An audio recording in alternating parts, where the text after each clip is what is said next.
Životných pravd je hneď niekoľko. Patrí medzi ne aj to, že bezstarostný život končí v plienkach. Následne prichádzajú sny, túžby po profesiách a vety o tom, čím chcem byť, keď budem veľký. Realita je však často opačná a nie raz bolavá. Preto som sny odložil a zmenu som čakal pri hľadaní práce. Množstvo poslaných životopisov mi z tváre postupne zobralo všetok úsmev. Uvedomil som si, že hľadať prácu v novinách je vysoko neefektívne.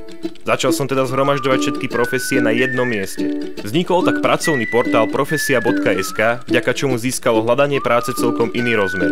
Iný rozmer som začal žiť aj ja, keď som si musel kúpiť počítač za 90 000 slovenských korún, na ktorý sa priemerne odkladalo 3 roky. Prvý inzerát zverejnil na profesii Hydrometeorologický ústav, čo spôsobilo reťazovú reakciu. Pracovné ponuky pribúdali, množili sa, opakovali sa a ich počet stále rástol. Doposiaľ ich bolo zverejnených vyše 830 000. Hľadať prácu na internete postupne začalo znamenať hľadať ju na profesii. Dodnes prišlo takmer 1 000 000 životopisov, čo zaberá plochu 60 000 m2.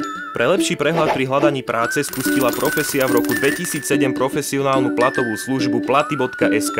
Svoj plat si cez ňu zmeral už viac ako 500 000 respondentov. Uchádzali sa už o čokoľvek. Hľadal sa bača, minister spravodlivosti, Santa Claus či testovač cukríkov. Hľadá sa stále a bez prestávky. Celkovo tak strávili návštevníci profesie na jej stránkach už vyše 3500 rokov. Životy sa však menia v sekundách, hlavne vďaka všetkým inzerujúcim firmám.